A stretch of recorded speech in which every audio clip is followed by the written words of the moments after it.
We have Michael who's just joined us, which is beautiful. Good morning to, where is Morning. it? San Francisco? San Francisco today, and for the uh, last month or so. But that's home base anyway, so that's good. How's everyone Okay, doing? really good. There should be still like 7 people at least joining us. So maybe we give them a few minutes to start. Good to see you. Thank you so much for taking time. My Um, absolute pleasure. Good to see you too. Look forward to meeting everyone, learning what everyone's thinking about, and hopefully providing one piece of information that's meaningful to you. Right?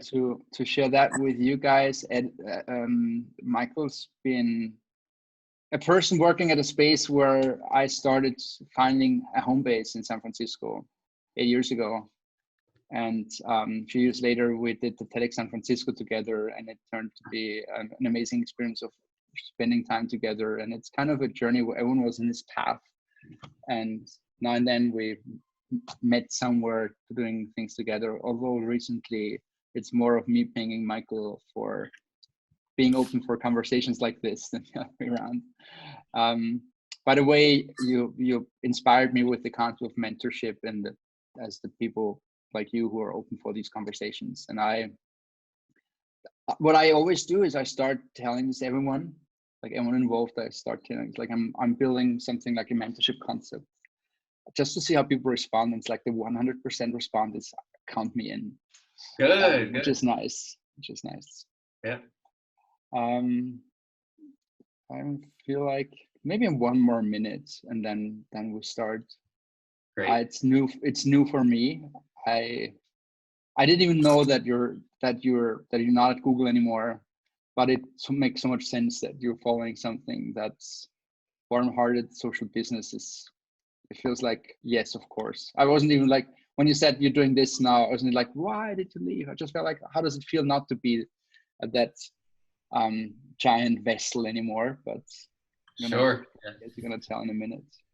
Yeah, happy to dig into to all of that. So where is everyone calling in from all Yeah, around let's the world? maybe make a little tour of the table for introduction. Also, Martin, I guess you can hear me. Maybe you can email your friend who should actually already be in the call just to make sure that he has the link in the Mhm. meantime. Adam, would you like to introduce you to Michael? Sure. Hi, Michael. My name's Adam. I'm British, but I live and work in Denmark. And I'm a teacher, and a couple of my students are also on the call as well. And I'm doing all kinds of interesting, unusual things. So it's quite hard um, to describe myself in a nice, easy way. But basically, if it's weird, I'm interested in it. That's the shorts. Yes, yes. I also love weird. What kind of teaching do you do? At the moment, I teach both at a design school, one of the top design schools in Denmark, and also at a large university in the engineering department. So I kind of joke that I teach art to engineers and engineering to artists, but it's a bit more complicated than that. But one of my most famous projects was on the front cover of Forbes in Austria, actually, this month. So you guys in Austria should get it. And I put a microchip into the back of a brain of a guy who is colorblind and put essentially a webcam on his head, and it turns colors into sound so that he can hear color with the visual processing parts of his brain, but he can also hear infrared and ultraviolet. And he's been doing this for about 15 years now. And so he's a fully fledged cyborg and the first cyborg recognized by a government. And he started out in my class. So the two students here as well, if they've not got any brain implants, they've escaped lightly from my courses.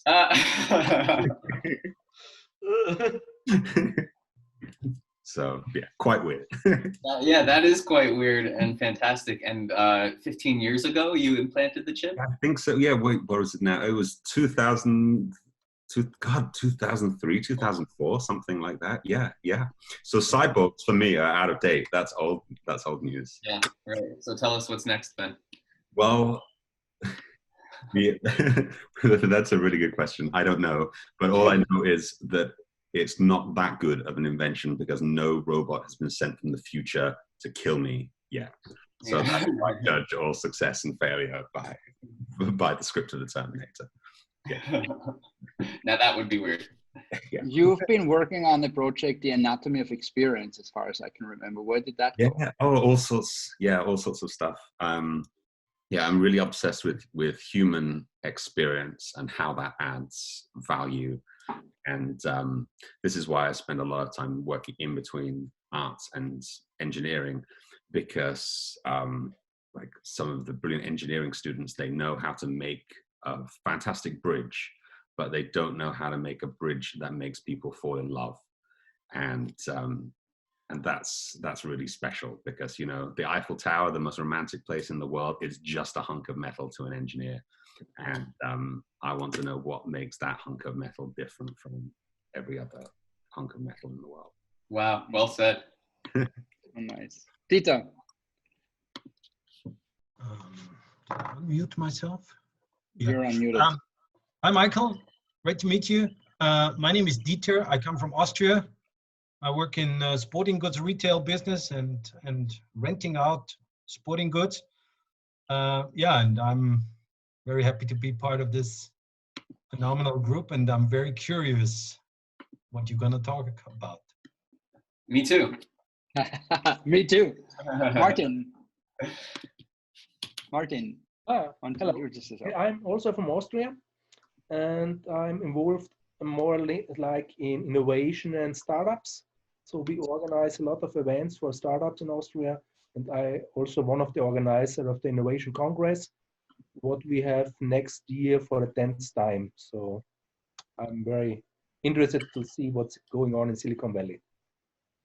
Excellent. Thanks. Jan, Thanks, Mark. Janis. Hey, Michael. I joined a minute late, but I hope I didn't lose track of interesting conversation. So I'm a community builder from Germany. I know Nikki and also Adam from the TEDx network. I've been hosting several conferences myself, and now moving rather to different topic, rather one subject oriented conference format, focusing on loneliness and human connection.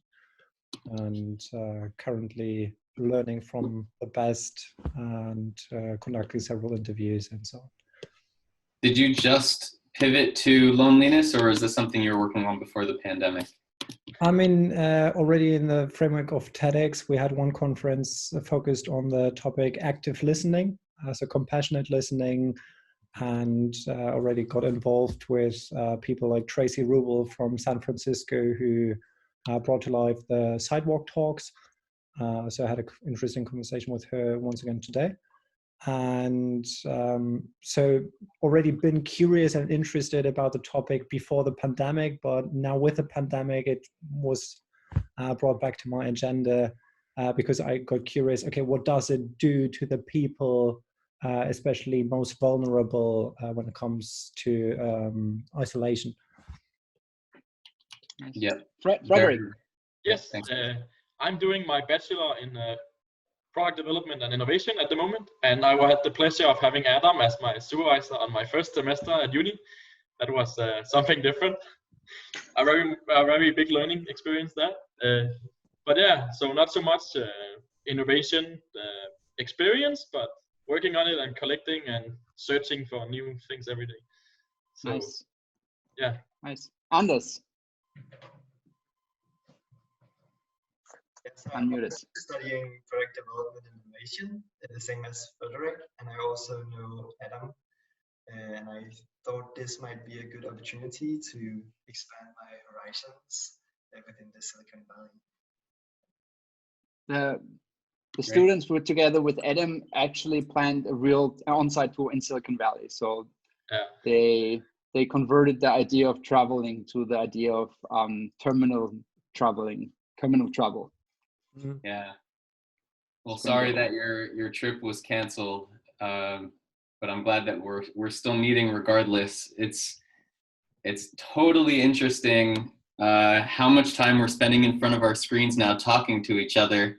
And these conversations I've had with Nikki have always taken place either at Galvanize, where I was before Google, and then at the Google office.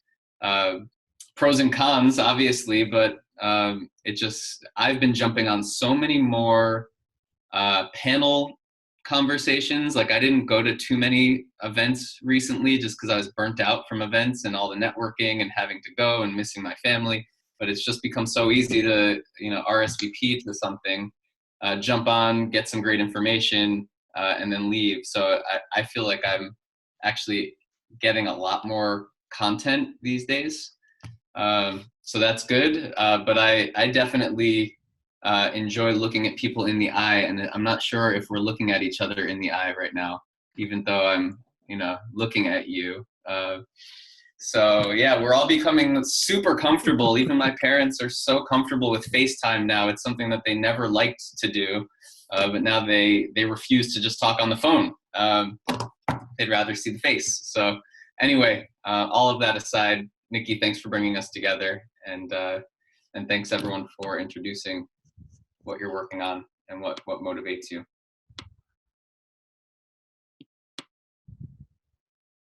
Nikki, where do I begin? I'm so curious. You have to, it's like, for me, it's a new, old but new, so, or new but old, or whatever however you'd like to phrase it. Because I don't know about your new endeavor, the new job that you're working for. What gets you excited and passionate? Maybe you share a little about what you guys are doing, what your role is, and what things are important.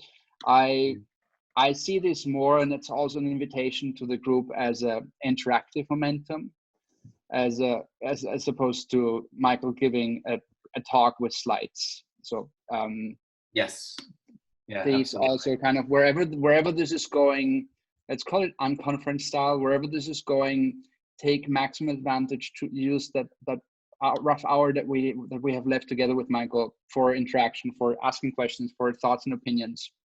But I think sharing what you've been doing in the past and what you've been doing, what we're doing right now, is a good starter. Cool. One thing that I want to start with, and I know the name of this is Silicon Valley Inspiration Tour, and folks generally fly around the world to come here to hopefully see something that is going to inspire them. Most of the work that I do is with people outside of Silicon Valley, and I think right now this situation is showing us even more that we know this already, right? Everyone on this call knows that there's talent everywhere. There is incredible work being done and innovation everywhere. Access to resources has been skewed, and hopefully this is something that changes that. But there are incredible entrepreneurs, there are incredible engineers and developers that I've had the pleasure of working with all around the world. And so the things that I will talk about mostly are not happening in Silicon Valley. So sorry to botch the title of the tour. Just quick background on me. I'm 33, so relatively young in my career. I started with a passion for music when I was young, and when I got into business school, I quickly realized I wanted to go into the music business. I love playing music, but was never talented enough to make that a career. So the music business got me started in marketing, and how do you promote new artists and get new fans who might be interested to learn about them. And it was happening right as so Sony Music was my employer. They were laying off like 10% of their company on a weekly basis because people stopped buying CDs, and they were behind the curve on innovation. And so when I graduated from school, it didn't seem like Sony Music was the right place to be. It just didn't seem stable. It seemed like they were a big behemoth that wasn't able to innovate quickly enough, and Napster was taking them down. Now looking 15 years later, it's possible that I could have had an incredible career there if I had focused on and taking a role in digital and being one of the first people to help push that. But I was young, wasn't able to necessarily be a leader there. So instead, what I realized I love about music is the in-person experience, and ended up going into creating music festivals. And I graduated from college, decided I didn't want to get the entry-level marketing job that all my friends were getting out of school. So I traveled around the world, created music festivals, met amazing musicians all across Southeast Asia, came back to New York, produced a big music festival in New York City. And what I realized I loved there was the ability for music and experiences to bring people together under a common cause and build community. But what I realized from traveling and seeing a lot of cultural festivals and festivals that have existed for thousands of years is that the music festivals of the United States were really just bringing people together to hear some music, have some drinks, dance, and then go. And so I felt like there was a gap in the ability for these events to create impact and to drive community even further. So I was thinking, hey, how do I create more positive impact through the live event experience? And I spent some time trying to reinvent how festivals were done. From a sustainability and environmental perspective, they're very wasteful. So how do we create a new standard of sustainability for events? And how do you rethink just about every component of a festival? So without going too far down a rabbit hole, I was thinking, okay, well, for every ticket you buy, could we team up with a cause so that a meal is provided for a family locally, and team up with food shelter? For every band that's performing, couldn't they have a cause that they were representing?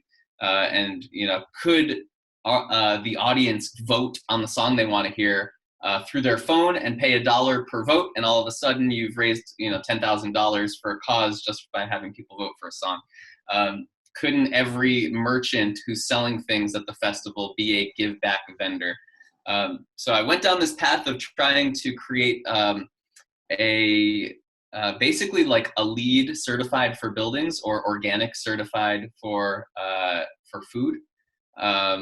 There's nothing that exists in the event world for kind of a standard of sustainability and environmental or social impact. So it still doesn't exist. I stopped working on that because I got a role at Galvanize. But now is not a good time for events, obviously, at all. But that still doesn't exist. Events will come back. So interesting to think about, how do we change the event industry to become more sustainable? Anyway, my intro into the tech world first was through Living Social. It was a startup that worked in daily deals. Maybe you remember this with Groupon. We were a direct competitor with Groupon. Basically, you get an email in your inbox every day, 50% off a pizza or a haircut, whatever it is to you. I got to experience Living Social starting with just a few hundred employees, and 2 years later, ballooning to 5,000 employees around the world, 50 million subscribers, $1 billion of investment, venture capital, 400 million of that from Amazon. But how many of you are aware of Living Social or know what happened to it? Fizzled into absolutely nothing. Eventually was scooped up by Groupon at a non-monetary acquisition. They were essentially acquired the users, acquired the employees, acquired the debt, and then bye-bye Living Social. So I got to, yeah, exactly. I got to experience a lot of what not to do in early fast growth startups. My role at Living Social there was still heavily focused on events. We were the offline experience team. So we created music festivals and beer festivals and painting and wine nights. And we ran local experiences in 30 markets around the country. So I had the opportunity to build a national team of event producers. And we worked with a lot of big brands and did marketing for those brands through the emails that we sent out every day. good experience. That came to an end, and then at Galvanize. So Galvanize is a learning community for technology, tech campuses around the U.S. Inside of those tech campuses is where I met Nikki. And this is where basically they brought together startups as a co-working and place for startups to learn, mentorship, startup innovation, data science, and web development classes. So cohorts of 25 students coming into this building. Basically, after 3 months of that program, 3 or 6 months, depending on the program, our job was to help those students get hired. A lot of times it was either through the startups that were in the community. So there was very much like startups were hiring the students. There were also enterprise companies who were trying to tap into startup innovation. So a lot of time those enterprise organizations were working with the startups. So we had a really nice ecosystem community of large-scale companies looking to innovate, startups looking to grow, students looking to get hired. And really a very interesting model of how startup innovation can work. And my role there was partner marketing and programs. So helping to drive leads for our students in the class, running a lot of technical events to get people kind of who are just getting started in web development or data science, getting them interested and getting them into the program. And then got to run a lot of events with our big corporate clients like Amazon and IBM, getting more developers using Watson, using Alexa, building new skills. So this was a deep dive for me into the tech world that I didn't really have before. My most recent role at Google was with the Startup Accelerator team. And this is where I really brought together my love for building community through experiences, social impact at the intersection of technology and marketing. And the startup program is basically helping to empower entrepreneurs around the world with Google's technology and mentorship so that they can grow faster. And so we run acceleration programs in 12 different markets and cohorts of 10 at a time, 10 startups at a time. And it's a very high touch 3 or 6 month program that these startups go through. Not your typical general accelerator, not like we're helping them make pitch decks or necessarily helping them with growth marketing. Very much focused on what is the one technical project that we can implement, either through Google's AI, machine learning technology, or otherwise like in Google Cloud. And if we can kind of target one project, get this done in 3 months, it's going to seriously move the needle for helping this startup grow. So my role there was focused on marketing, helping those startups and entrepreneurs tell their stories to their key stakeholders. And also I was responsible for our marketing and how we communicated what we did as a team to the internal stakeholders at Google, the ones who were providing the budgets and the resources and showing them the value that we're bringing to the startup ecosystem and then back to Google. I left there, and now I am embarking at a very interesting time on my own firm, social impact firm, basically taking the work that I love to do at Google and helping mission-driven organizations grow, build their audiences through technology and media campaigns. So that business is called Collective Impact. And I've switched from to become a vendor for Google, and so now I'll be working with that team and other teams on the work that I've been doing. But I also help nonprofits with their customer engagement and business development, media campaigns. So basically, again, the intersection of social impact, technology, and marketing So that's that's a long-winded overview of my little career thus far, and maybe I'll pause there. It's kind of the first time we've seen each other so many times. It's kind of the first time that I have this kind of very comprehensive overview of your journey. I love it. I'm always curious, and everyone is invited to unmute and chime in. I'm always curious how, and I don't know what's your opinion, how all this, there's this CSR strategies and how corporates become more socially responsible, but always feels detached, always feels like a separate thing. It always also feels like something that's good for PR. So where companies are kind of whitewashing, and we know no one is good only because they're less bad, but this is kind of the image I'd like to receive by buying in to social activities. Yeah. And I'm curious how you see that moving on. This is like something where you feel like, okay, this is always going to be two tracks. One is the companies doing what brings money into the pockets. Another thing is, well, they're also doing some social stuff. And at the same time, I see social stuff as businesses growing up. Right? The Bill and Melinda Gates Foundation, they have this problem that they don't know where to spend their money because it's so much. They can't even spend their interest because it's so much.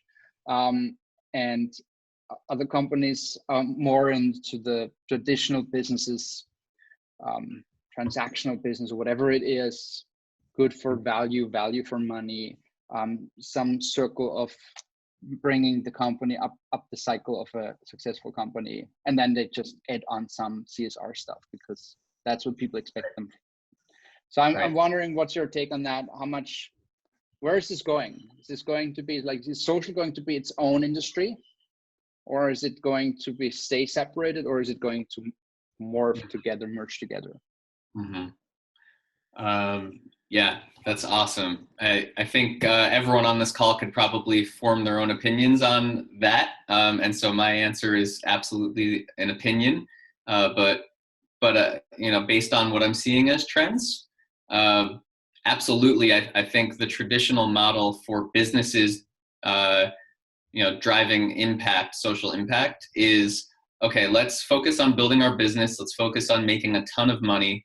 And then at some point when we grow up, we will create a foundation and find a cause that makes sense, or create a CSR team, corporate social responsibility, and put a little bit of our budget there. It's funny because you could think of a business that way. You could also think of individuals. A lot of people say, I really want to do good in the world, but let me make a ton of money first. And then once I'm kind of far along in my career, I've made a ton of cash, then I could think about philanthropy. And that works, right? Sometimes that absolutely works. If a talented individual decides to become an executive director at a nonprofit, they could, they're limited in what they can make financially. But they're kind of doing impact day in and day out. That same individual could go and be a CEO of a for-profit company, make millions of dollars, and then be like the number one contributor to that same nonprofit that they were going to work for. They could end up donating millions of dollars, and is that more impactful? So there's lots of ways to go around it. But I think what you're seeing now with businesses, whether it's the B corporations, if you don't know B Lab or B corporations, that's a new kind of standard certification of businesses that are doing good by their employees, by their customers, for the world. It's basically a non-profit that can make money. Yeah, exactly. And you have to qualify by putting an impact on the world. So what you're doing must leave a dent. Then it's okay to make money. That's kind of in a nutshell.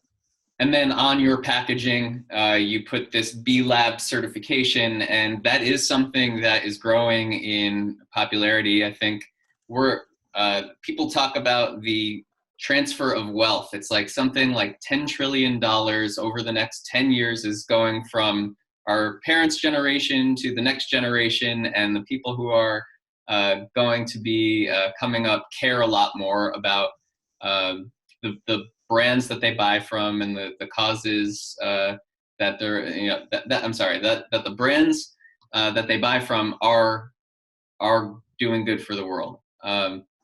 So there's this big transfer of wealth. You also have the 1% pledge or the 1% model, which Salesforce is driving.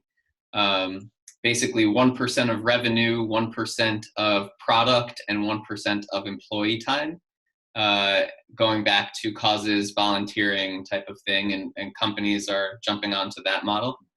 So there are a few different like larger models that companies can fall into, or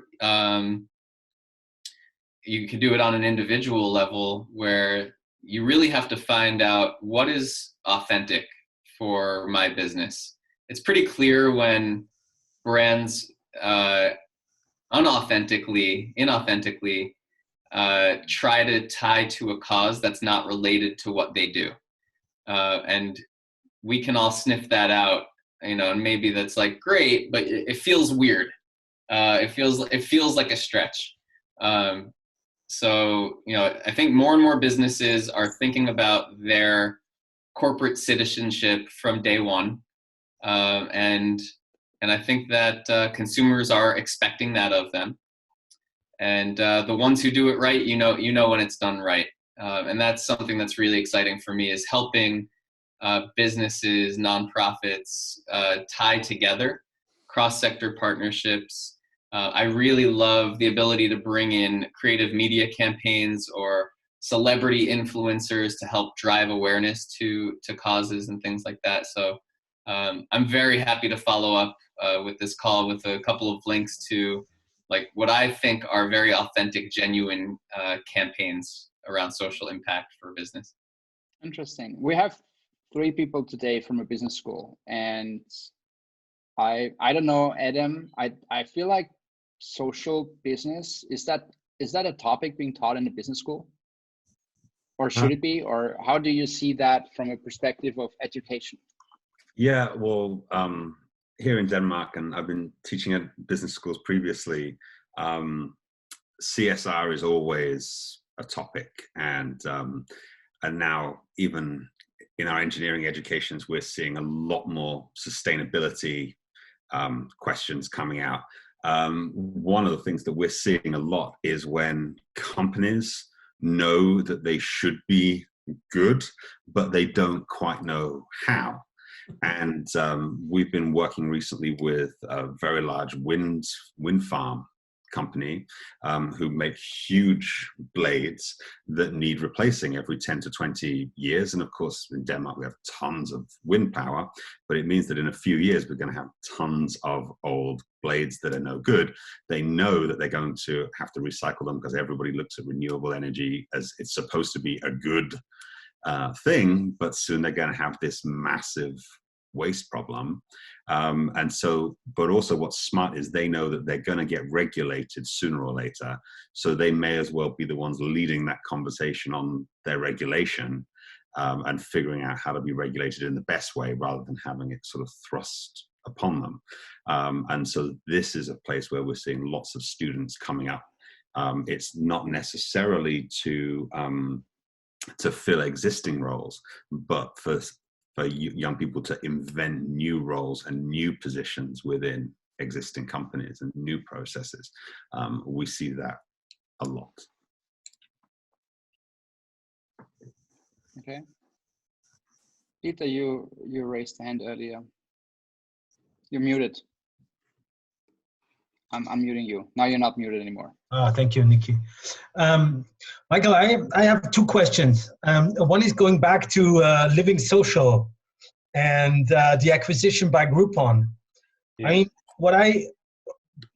my outtake is that Living Social was doing really, really well, and Groupon bought it.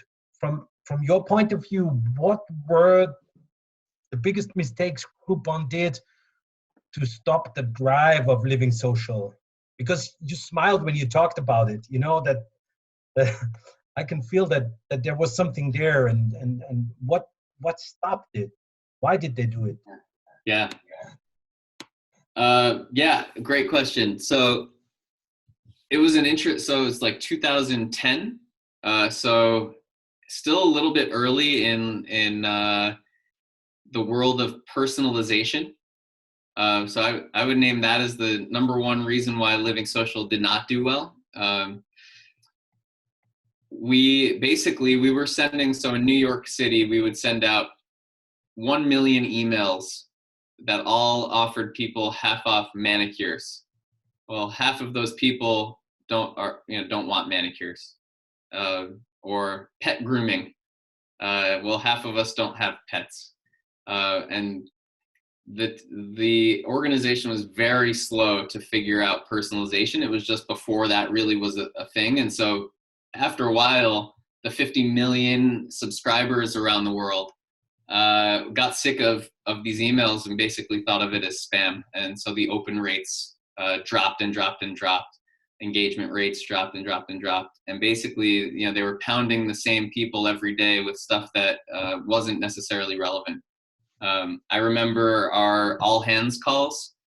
Once a month, we would get together as a whole company, and they would say, we're 3 months away from having a search bar on our website so that people can proactively search for the deals that we have.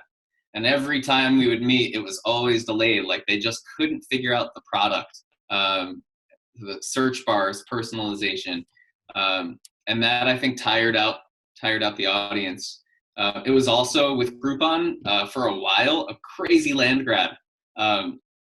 They would always, when you walked into the front door of the headquarters at Living Social, they had a list of all of the countries in the world and the population of those countries. And then they would cross off the list of the country when our number of users would surpass the population of that country. So it's like, now our community is the 27th largest country. It's equal to that. We were just marking our success on the wrong metrics. Okay. So yeah, that, and I think a handful of other things, but yeah, it was just a very interesting learning experience. Okay. My second question is, you talked about building community, and obviously you did a great job in building communities actually from your start, because also doing the music festivals, building a community, although back then maybe there hasn't been any you just bought the tickets and didn't register or whatever. Yeah. With your knowledge now, what does it need to really grow a strong community? Mm-hmm. Yeah. I think the one word is investment. And so you want your community members to feel invested in the community that you're building. And so what does that mean? All right, you can speak at people, you can create a film or a play and have an audience come to that play or film or event. Okay, let me stick with the events as the example.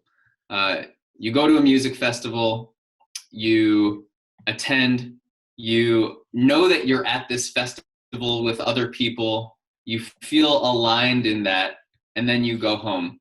If there's no follow-up, and an email thanking you for coming to the event does not count as a follow-up, you're not creating an engaged and invested community. On the flip side, still in events, I think of there's if you're familiar with Red Bull Flugtag, it's an event. You have, okay. So this is an event where, just for people who aren't aware of it, Red Bull puts these events together where teams build flying machines.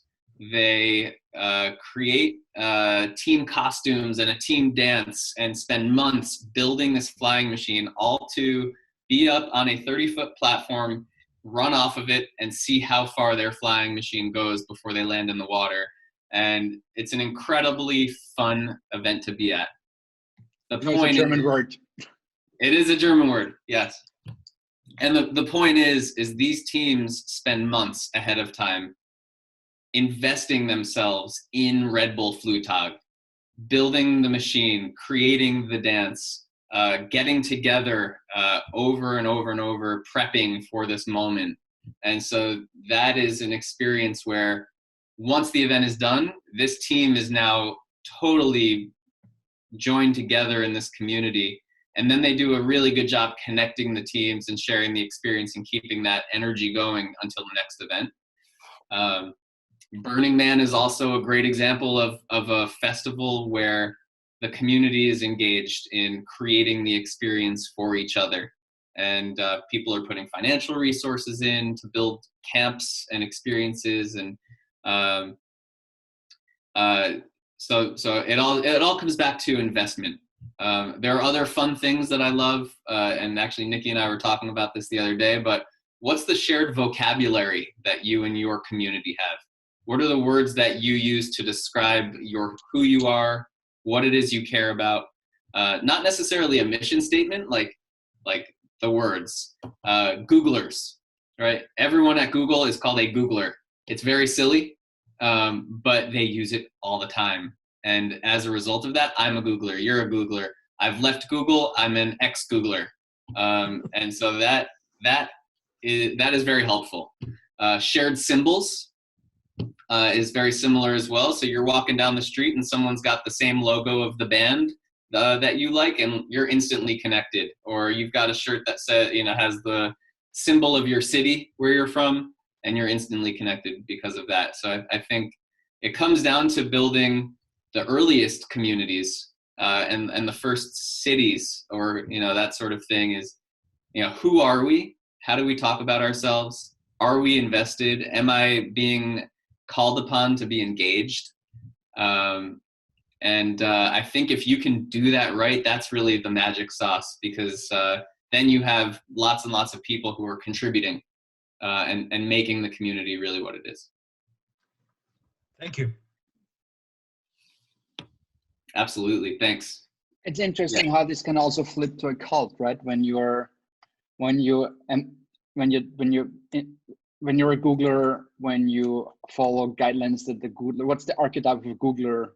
How much do I identify myself with that? It's like, well, this is a tightrope. I think I had the same thing with Yes. TED, right? When TEDx, is TED or TEDx a cult? Is there's kind of a thing where it becomes, as much as TEDx wants to be inclusive, is it something that becomes exclusive because of kind of this differentiation between the humanities and part of them are TEDx organizers or TEDxers or TEDsters versus the other? Yeah. And there's something about, so for me, I'm totally fascinated by cults, and the word cult is a very negative term. And when you see leaders, manic leaders, obsessed leaders, build communities that eventually are, cults. You can't see your family, or else, you're out of the cult. We're all going to drink the Kool-Aid together. Inspiring people to take negative actions against people who are not in that community. It's bad, but it's for me, amazing case study of community building is some of the most successful cults. So looking at those and seeing what they did, they're all wearing the same clothes. I think when you're idolizing a one leader, that's not a healthy community. But I do love that. There's also something about creating, Nikki, to your point, and if I'm not a Googler and I hear someone saying that, we're Googlers, and I feel excluded, and you want to manage, different levels of participation in a community. You don't want to necessarily exclude people who could be contributors. But there's something really cool about creating exclusivity, because if I'm in this community and I've been chosen and I've been onboarded appropriately, and I'm feeling really wow, I feel special that I'm part of this because of exclusivity, or because I've been chosen, or because I've applied and been accepted. There's a lot of power in building communities through exclusivity. When we met at the Spears office in San Francisco, the Google San Francisco office, you once said, you coined that phrase, if you want to raise the ship, you have to elevate the water. And you mentioned that Google's basically supporting things without charging. I feel like so working without charging doesn't mean that you're part of a social business, but working without charging, I do 30% of my work without charging, because I feel like the more I do work for free, or if I do that certain amount of work for free, it tunes me into knowing what I want to do. And I wouldn't do the jobs that I do for money, or in other words, I would do them as well if I would not be paid. And that probably is educated by that huge amount of time that I invest without being paid for.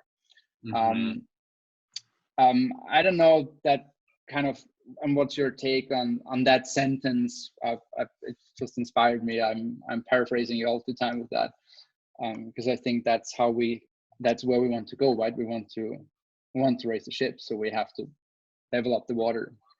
Totally. So who's the one who can level up the water, and how's the individual contribution? How much does this look already into a mindset of a social entrepreneur? Yes. So first of all, you're giving me way too much credit with that phrase. I'm looking it up right now. A rising tide lifts all boats. Trying to see who was first to say it. JFK gets some credit for it. I'll stick to giving it to you. We are giving it to you. Well, specifically in the context of the work that the startup team at Google does, I'll just talk about that a little bit more in depth. The whole idea there was, yes, so Google is investing time, resources, technology, mentorship in entrepreneurs around the world who are using technology to solve some of the world's biggest challenges. They're doing this without charging. They're doing it without taking equity in these startups. It's purely a relationship where Google puts a call out to people who are working on incredible issues and wanting to help them leverage technology appropriately so that they can accomplish their mission faster. So whether it's Pani, who is using technology to bring the retailers in India online, local retailers, to fight against big box retailers. There's Baby Migo, who's using technology in Nigeria to help new parents access a community of doctors and other parents to get information they need about how to help raise their children, which is curbing infant mortality rate there. You know, big healthcare, finance, environmental issues. And the idea is, let's empower the people in these emerging markets to be successful. And what's in it for Google? Well, if you can help the first wave of entrepreneurs in Nigeria be successful, when they become lighthouse examples in their country of success, other entrepreneurs who come in their wave will say, well, what made them successful? And one of the things hopefully will be, well, they built their technology platform on Google's stack. And so it's a long-term marketing strategy that if you can help empower the first wave of entrepreneurs in a new market, you can then turn them into billionaires who use their finances to help fund the next wave of entrepreneurs. And now you're creating a flywheel effect, or raising the tide of entrepreneurship, innovation, solving big problems, and helping build big companies that hire a lot of good people at good paying jobs in places where that didn't exist before. So back to the Silicon Valley Inspiration Tour, it's taking what has worked in one place, helping to seed that in a new place, and basically empowering the spark, or the first push of the flywheel. So that's really the strategy for Google around that. It's helping get things kickstarted. Interesting. We have roughly 10 minutes to go, and I'd like to open this fireside chat that we're having to all of you guys. Michael is an expert in community. Michael is passionate about social entrepreneurship and social business. What are the things, if you leave that conversation, what is that one thing that would make this conversation most relevant for you? I think that's a good dropping into the seed, dropping into the group task to return with a question. I actually have a question. Since you mentioned Burning Man as one of those shining examples of one of the most aspiring communities out there, today, due to kind of this community research, took a look at their website and saw their call that they are now shifting their entire event to this multiverse and making it digital. You earlier also said that this currently is a really difficult or bad time for events, but this time will pass and we will have kind of the revival of events. So coming from kind of this events background, I'm curious, isn't this also not the chance for creating new forms of events in the digital space? And seeing many of those formats fail, do you have good recommendations or good examples you're seeing on using the current time without waiting for it to pass? Do you understand the question? Oh, absolutely. Absolutely. Yes. Yeah. Yeah. So my background is in live in-person events. My wife does the same thing. We are seeing the events industry collapse, in-person events, and it's event producers, it's production teams, it's people who print, printing companies for all of the branding on site. It's the concessionaires. So there is a whole industry with hundreds of people who specialize in putting these events together.